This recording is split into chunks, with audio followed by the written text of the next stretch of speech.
Hello students, आज class 10th का chapter 3 pair of linear equation in two variables ये देखेंगे।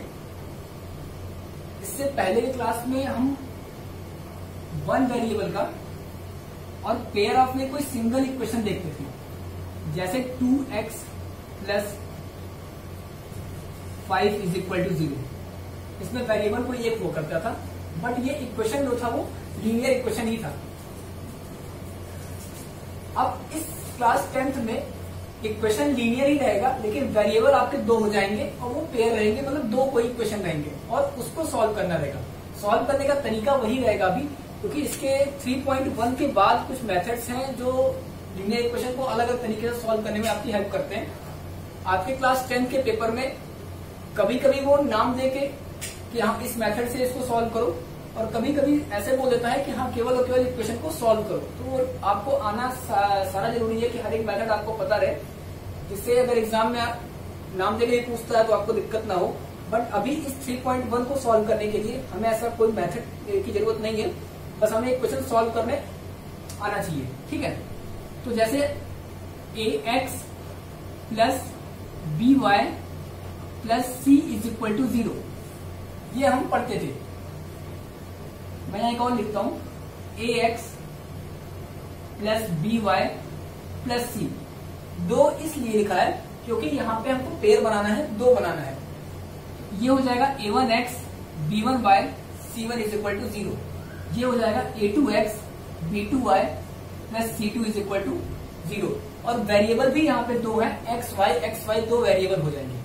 ठीक है, तो इसको सॉल्व करने के लिए हम जब सिंगल वेरिएबल रहता था तो कुछ है इस तरह से करते थे कि 2x plus 5 is equal to 0, तो 2x is equal to -5, x is equal to -5 upon में 2। इस तरह से हम सॉल्व करते थे। हमको जब टू वेरिएबल का इक्वेशन सॉल्व करना है, तो अगर कोई ऐसा इक्वेशन जिसमें दो वेरिएबल हो, उसको सॉल्व करने के लिए अभी आगे के एक्सरसाइज में मेथड्स बताए जाएंगे। बट अभी आपको ऐसा करना है, सपोज दैट ये इक्वेशन लिखा हुआ है x plus Y is equal to 2। For example ये आपका एक इक्वेशन लिखा हुआ है, अभी आपको सॉल्व करना है। तो आप x की कोई भी वैल्यू जो आपको मन करे वो आप ले लो। If x is equal to 1, अगर x की वैल्यू 1 ले लेते हैं तो y इज इक्वल टू क्या होगा, x plus Y is equal to 2। x के प्लेस पे अगर हम 1 पुट करते हैं तो 1 plus Y is equal to 2, y is equal to 2 minus 1, y is equal to 1। इसका मतलब हुआ कि अगर इस इक्वेशन के लिए अगर x की वैल्यू 1 है तो y की वैल्यू भी 1 होगी। आप इसको प्रूफ कर सकते हो, अगर इस 1 और 1 को ऐड करें तो 2 मिलेगा।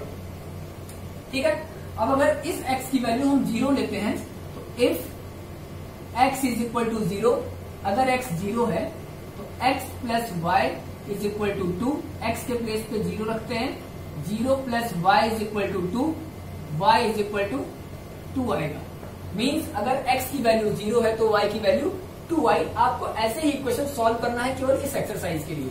जब 3.1 से हम आगे बढ़ेंगे तो कुछ मेथड्स हैं, उस मेथड्स के अकॉर्डिंग हम इक्वेशन को सॉल्व करेंगे। बट अभी हमको केवल ये वाला तरीका ध्यान रखना है, क्योंकि 3.1 में इससे आगे कुछ भी नहीं है, वहां पे आपसे सब कुछ नहीं कहा मेथड के लिए। इस पूरे चैप्टर में आपको वेरिएबल्स दो देखने को मिलेंगे, सिंगल वेरिएबल नहीं मिलेगा। क्लास 10 में सिंगल वेरिएबल नहीं है। चैप्टर का नाम ही है linear equation, pair of linear equation in two variables. ठीक है, इक्वेशन आपका लीनियर इक्वेशन ही रहेगा, क्वाड्रेटिक रहेगा नहीं, लेकिन टू वेरिएबल के साथ रहेगा। ठीक है, बस ये देखना है। तो सबसे पहला क्वेश्चन 3.1 का मैं बोलता हूं एक बार। 3.1 question number first. Aftab tells his daughter, 7 years ago I was 7 times as old as you were then. Also 3 years from now I shall be 3 times as old as you will be. Represent the algebraically and graphically. ठीक है, इसको पहले आपको algebra के form में लिखना है और उसके बाद ग्राफिकल में रिप्रेजेंट करना है, ग्राफ पे आपको दिखाना है। सबसे पहले इसको आपको एक लीनियर इक्वेशन बनाना पड़ेगा। एक नहीं दो इक्वेशन बनेंगे और उसके बाद उस दोनों इक्वेशन को सॉल्व करके कुछ पॉइंट्स निकालने पड़ेंगे। फिर वो जो पॉइंट्स मिलेंगे वो आपको ग्राफ पे दिखाना होगा। और ग्राफ पे दिखाने के लिए ग्राफ पेपर पे ऐसे दो एक्सिस, एक्स एक्सिस और Y axis, X minus X, Y minus Y, बताया ये फर्स्ट कोऑर्डिनेट, ये सेकंड कोऑर्डिनेट, ये third coordinate and last fourth coordinate, ये 4 कोऑर्डिनेट होते हैं। ये बीच में आपका ओरिजिन 0 0 होता है, ये आपका प्लस साइड रहता है, ये आपका माइनस साइड रहता है, ये आपका प्लस साइड और ये आपका माइनस साइड रहता है। ये प्लस, इसीलिए इस कोऑर्डिनेट में हमेशा वैल्यू प्लस प्लस होती है। ये x का माइनस, y का प्लस, इसीलिए इस कोऑर्डिनेट में वैल्यू माइनस प्लस होती है। ये x का माइनस, y का माइनस, इसीलिए इस कोऑर्डिनेट की वैल्यू माइनस माइनस होती है। ये x का प्लस, y का माइनस, इसलिए इस कोऑर्डिनेट में वैल्यू प्लस माइनस की होती है। ये हम पहले एक बार और डिस्कस कर चुके हैं, पढ़ चुके हैं, बट एक बार मैंने रिवीजन कर दिया। ठीक, तो इस क्वेश्चन के लिए हम इक्वेशन बनाते हैं। जैसा जैसा क्वेश्चन बोलता जाएगा एक एक लाइन वैसे फॉलो करेंगे और यहाँ पे नोट करते जाएंगे। Aftab tales his daughter, Aftab अपनी पुत्री से, अपनी लड़की से कहता है, ठीक है, 2 लोग की बात हो रही है, एक आफ्ताब मतलब फादर की और एक उसकी बेटी की। ठीक है, 7 ईयर अगो, तो सबसे पहले एक काम करते हैं, उसके डॉटर और फादर दोनों को यहां लिखते हैं कि अगर डॉटर एक्स हो गया, अगर डॉटर एक्स है और फादर वाई है, अगर डॉटर का एज एक्स ईयर है और फादर का वाई है। अब हम बात करते हैं 7 साल पहले की, 7 ईयर अगो। तो अगर अभी इसकी एज एक्स है और इसकी एज वाई है तो 7 साल पहले ये हो जाएगा x माइनस 7 और उनके फादर हो जाएंगे y माइनस 7। दोनों की एज सबसे पहले हमने मान लिया कि मानते हैं उसके डॉटर की एज x ईयर, फादर की एज y। ठीक, अब जैसा जैसा क्वेश्चन कह रहा है, सबसे पहले उसने कहा 7 ईयर्स अगो, 7 साल पहले। तो अगर अभी वो सपोज दैट 20 साल की है तो 7 साल पहले 20 माइनस 7, अभी उनके पापा जो भी होंगे उसमें 7 ईयर्स अगो मतलब माइनस 7, तो 7 साल पहले इन दोनों की एज मिल गई। I was 7 times as old as you were then, also 3 years from now, और अभी से 3 साल बाद, अभी से 3 साल बाद, अगर अभी वो x के हैं तो 3 साल बाद x प्लस 3 के होंगे, सॉरी उसकी डॉटर x प्लस 3 की होगी और वो y प्लस 3 के होंगे। मतलब यहाँ पे 2 कंडीशन दिया हुआ है। पहला कंडीशन है 7 साल पहले का और दूसरा कंडीशन है 3 साल बाद का। कब से? प्रेजेंट से, अभी से। प्रेजेंट से 7 साल पहले और 3 साल बाद क्या क्या हुआ होगा। ठीक, I shall be 3 times as old as you will be. ठीक है, तो अगर इस कंडीशन को पहले देखें, x माइनस 7 y माइनस 7, ये बोल रहा है कि 7 साल पहले मैं तुम्हारी एज का 7 टाइम्स था। मतलब इनके फादर बोल रहे हैं अपनी बेटी से कि 7 साल पहले मैं तुम्हारी एज का 7 टाइम्स था। तो 7 साल पहले दोनों की एज लिख दिए। ठीक, अब कह रहे हैं मैं 7 टाइम्स था, मैं मतलब कि उनके फादर जो है वो 7 टाइम्स थे। तो अगर फादर 7 टाइम्स थे अपनी पुत्री के, तो दोनों इक्वेशन बराबर करने के लिए, दोनों को बराबर करने के लिए हमको 7 का मल्टीप्लाई यहां भी करना पड़ेगा, क्योंकि तभी दोनों की एज क्या होगी, बराबर होगी। अगर ये 7 टाइम्स थे तो इनको भी 7 टाइम्स करना पड़ेगा। आपको क्वेश्चन को बार बार पढ़ना पड़ेगा, तभी आप समझ पाओगे कि हाँ क्वेश्चन में कह क्या रहा है। आप क्वेश्चन फिर से देखना, तो यही बोल रहा है उसमें कि 7 साल पहले मेरी एज तुम्हारी एज से 7 गुनी ज्यादा थी, 7 टाइम्स ज्यादा थी। मीन्स दोनों इक्वल कब हुए, जब इस लड़की के एज को भी 7 टाइम्स किया गया। ठीक है, अब इस इक्वेशन को सॉल्व करना है। अब आते हैं इस साइड वाले पे, तो यहां पे है x प्लस 3 और y प्लस 3। इनका कंडीशन क्या कह रहा है, ये कह रहा I shall be 3 times as old as you will be. कह रहा 3 साल बाद मैं तुम्हारी एज से 3 गुना ज्यादा था। तो 3 साल बाद भाई तो दोनों इक्वल कब होंगे, जब 3 times ये भी हो जाएगा। ठीक है, मतलब इसकी जब पुत्री इसकी जब डॉटर भी 3 times ज्यादा हो जाएगी तो दोनों क्या होंगे, इक्वल हो जाएंगे। अब इन दोनों इक्वेशन को सॉल्व करेंगे, कोई यहां से कोई इक्वेशन मिलेगा, यहां से कोई इक्वेशन मिलेगा, वही जो आपका चैप्टर कहता है 2 पेयर मिलेंगे लीनियर इक्वेशन को, उनको सॉल्व करेंगे, ग्राफ पेपर पे दिखा देंगे। तो इसको सॉल्व करते हैं तो ये हो जाएगा 7x minus 49 is equal to y minus 7। ये है 7x minus Y is equal to minus 7 plus 49। 7x minus Y is equal to, ये माइनस कर देंगे 42। ठीक, इनको सॉल्व करते हैं तो ये हो जाएंगे 3x plus 3 3 9 is equal to Y plus 3। ये हो जाएंगे 3x minus Y is equal to 3 minus 9। 3x minus Y is equal to minus 6। एक इक्वेशन यहां मिल गया, एक इक्वेशन यहां मिल गया। ये equation 7x minus Y, 7x minus Y is equal to 42, और ये मिल गया 3x minus Y is equal to minus 6। ऐसा क्वेश्चन में यही बोल रहा था। आपको 2 इक्वेशन मिल गए एल्जेब्रिक, ठीक है, दोनों एल्जेब्रिक इक्वेशन है। अब इस इक्वेशन को आपको ग्राफ पेपर पे प्लॉट करना है, इसके लिए कुछ पॉइंट्स निकालने हैं, इसके लिए कुछ पॉइंट्स निकालने हैं, और दोनों पॉइंट्स को ग्राफ पे दिखाना है। इसके लिए एक अलग सी लाइन मिलेगी, इसके लिए एक अलग सी लाइन मिलेगी। अगर ये केवल सिंगल सिंगल आप सॉल्व करके ग्राफ पे दिखाओगे तो एक लाइन मिलेगी, इसको करोगे तो एक और मिलेगी। दोनों को एक ही ग्राफ पेपर पे आपको दिखाना है और वो आपका आंसर हो जाएगा। ठीक है, इसमें 2 चीज बोल रहा है। इसको ग्राफ पेपर पे दिखाने का तरीका मैंने भी बताया है। y की वैल्यू आप कुछ भी मान लेना। सपोज दैट एक मैं करके दिखाता हूं, if y is equal to 0, अगर y की वैल्यू 0 हो गई तो 7x माइनस y की वैल्यू 0 इज इक्वल टू 42। तो x इज इक्वल टू क्या हो जाएगा भाई, 42 अपॉन में 7, x इज इक्वल टू 6।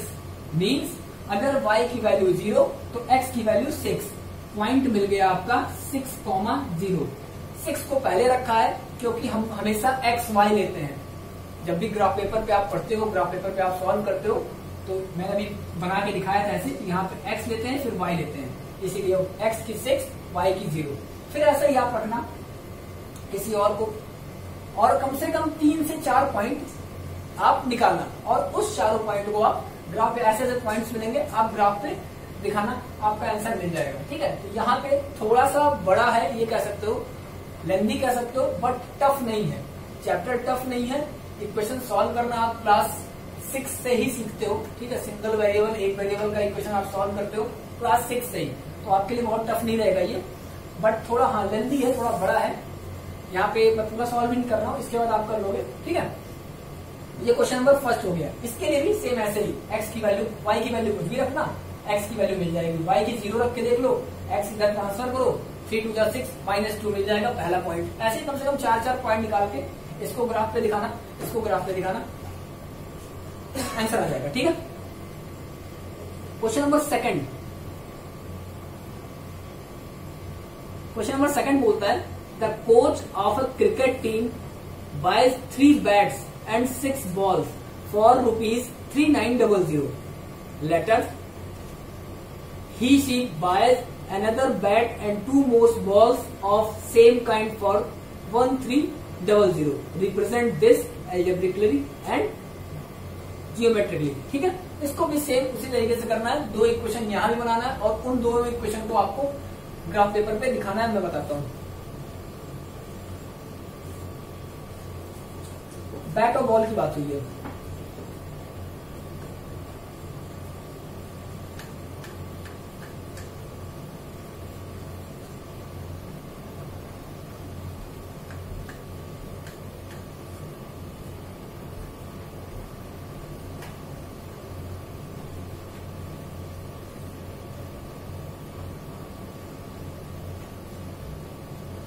ठीक है, बैट और बॉल की बात हुई है यहाँ पे।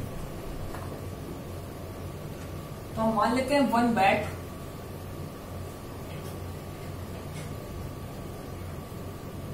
₹X का है, ठीक है।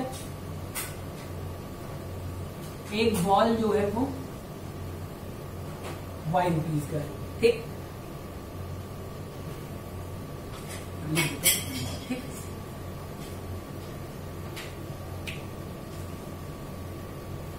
अब बोल रहा है 3 बैट्स और 6 बॉल।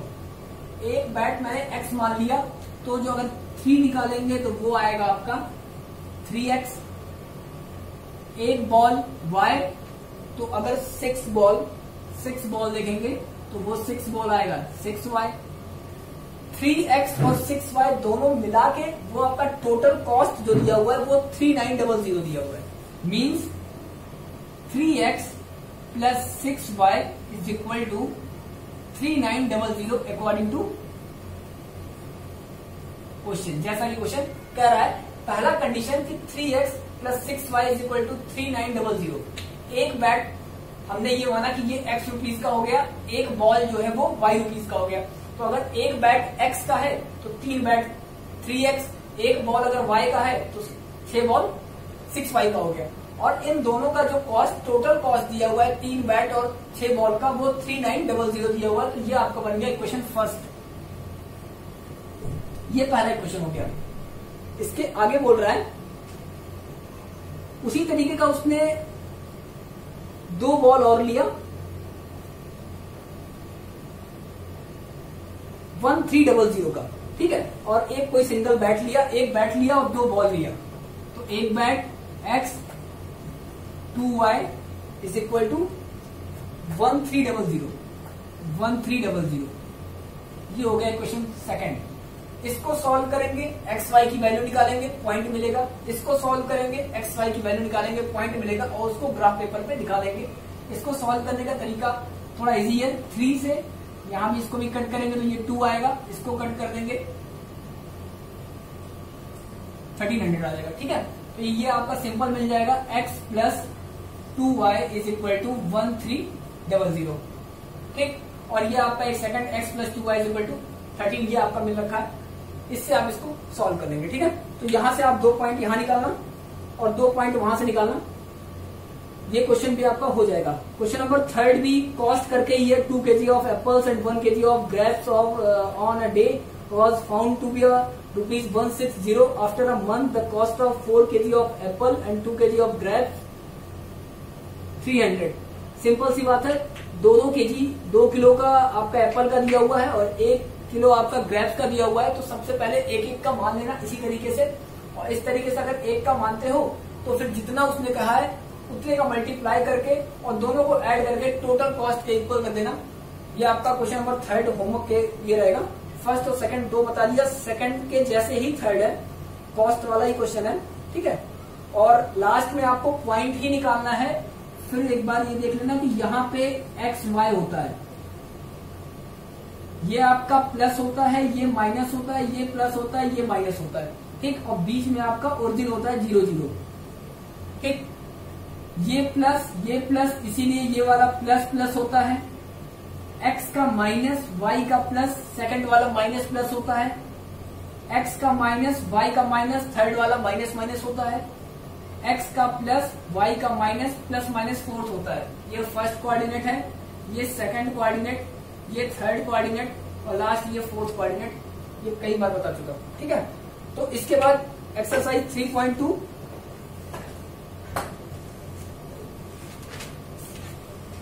3.2 3.3। तो अभी 3.2 तक भी आपका मेथड नहीं है, इसलिए कुछ ऐसे ही क्वेश्चन है जो आपके नए मेथड्स हैं सॉल्व करने के लीनियर इक्वेशन को 2 वेरिएबल्स के साथ। वो 3.3 से स्टार्ट होंगे, जिसमें एक सब्स्टिट्यूशन मेथड, उसके बाद 3.3 के बाद एक और मेथड आएगा एलिमिनेशन मेथड। इसके लिए 3.4 करेंगे और फिर 3.5 के लिए क्रॉस मल्टीप्लीकेशन मेथड एक करके आएगा, जिसको आप 3.5 से सॉल्व करेंगे, ठीक है। तो ये आपके 3-4 मेथड करके आएंगे, जिससे आप आगे क्वेश्चन सॉल्व करेंगे। अभी इस वीडियो में इतना ही। 3.2 को अगले में डिस्कस करेंगे, ठीक है। अभी इस पे आप एक क्वेश्चन जो होमवर्क है वो लगाइएगा और ये 2 क्वेश्चन को आप रिवीजन कीजिएगा। कोई बहुत टफ चीज नहीं है, थोड़ा लेंथी है, बड़ा है, बट अगर आप कई बार प्रैक्टिस करते हो तो शायद बहुत ही इजी पड़ेगा ये, ठीक है। तो अभी देखते हैं अभी तो लिखता है, ठीक है। Okay, thank you.